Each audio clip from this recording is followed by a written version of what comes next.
projet quand même qui vient à son heure parce que la région de Tambacounda, c'est une région qui est l'une en tout cas des plus touchées des violences basées sur le genre, des pratiques néfastes telles que les mutilations génitales féminines. Et également, la santé de la reproduction est l'une des préoccupations majeures des autorités de ta région. Nous sommes très satisfaits d'accueillir le projet UNIFEM qui intervient vraiment dans la région de Tamba. Et sachant que la région de Tamba est une région de forte prévalence de violences basées sur le genre. Actuellement, le taux de prévalence à Tamba concernant les violences basées sur le genre est 21,7%. Et celui de mutilation génitale était de 36%. Actuellement, on est à 19,8%. dañuy am maire boo xam ne santé da moo soxal da ko bëgg santé da ko bëgg autonomisation des femmes parce que moom ci loolu lay liggéey ci loolu lay dox kon nag kay UNIFEM bu ñëwee ne dag ñuy soutenir ñun dañ ciy sant bu baax a baax leen gërëm.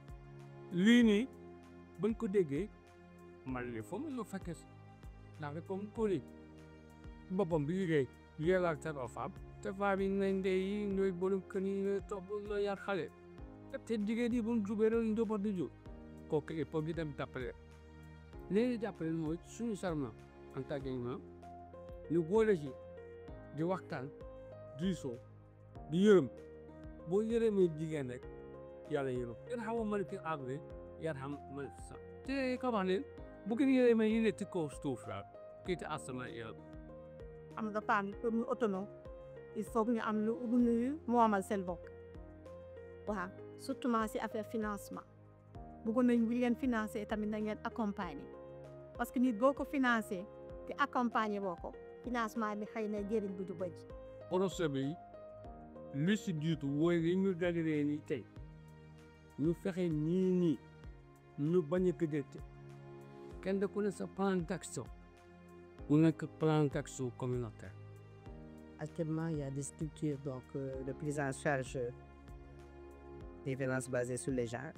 Mais pour la prise en charge aussi, carrément, aux pommiers et la région de Tamba, il y a beaucoup d'acteurs qui interviennent dans le cadre des violences, mais il n'y a pas de signifié. On a l'autre défi aussi, c'est le fait d'avoir des bases de données fiables au niveau régional. Les données que je viens d'énumérer viennent de l'étude démographique de santé. Mais au niveau régional, on peine à avoir des données sur les violences basées sur le genre, sur les déplacements génitaux. Le projet gagne vraiment à mettre en place une plateforme dans le permettre vraiment de collecter les données, de pouvoir les partager, les traiter, les partager et les diffuser aussi. Défi bi mooy le niveau de la cartographie aujourd'hui des acteurs parce que tey ñu ci gën a bëri ñu ngi intervenir sur les violences basées sur le genre mais cartographie bi la mënte ne mën a supporter au moins pour énumérer chaque structure ñu ne yow yaa yore volet bi yow yaa yore volet bi mu ne ko mañ.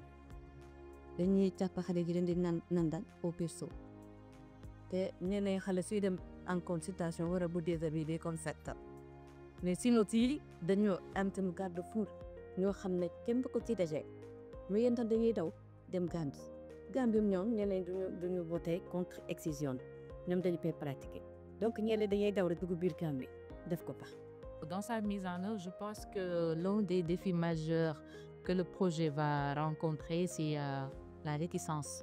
Parfois, compte tenu des traditions de certaines pratiques qui sont déjà ancrées. Mais je pense que la sensibilisation va beaucoup jouer et surtout l'appui sur l'expertise locale et les acteurs déjà existants, les acteurs de santé, les acteurs communautaires de manière générale.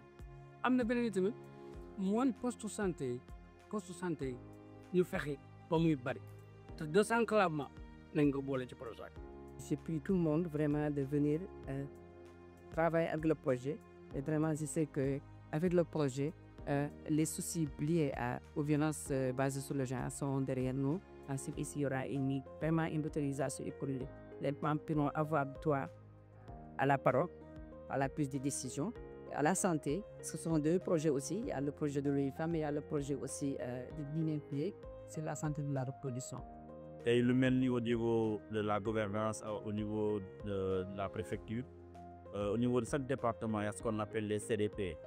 CDB boobu day la ñu war a jege chaque quartier aussi am nañ lu ñuy wax ay comité d'alerte donc ñu jege les délégués de quartier les présidents de CDQ les bajenu gox pour au moins bañ a nëbal mbir bi mais mun a évoquer les situations qui se trouvent au niveau de cette maison pour ñu remonter l'information au niveau du sommet.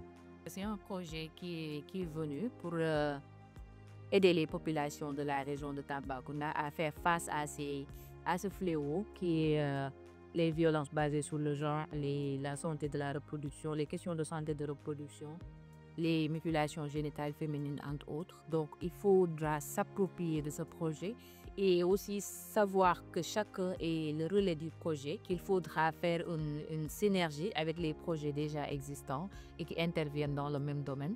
Donc, dialoguer entre projets, si je peux le dire ainsi, discuter en tout cas pour pouvoir que chaque projet puisse tirer de l'autre pour le bien des populations de Tambacounda et particulièrement les jeunes et les femmes.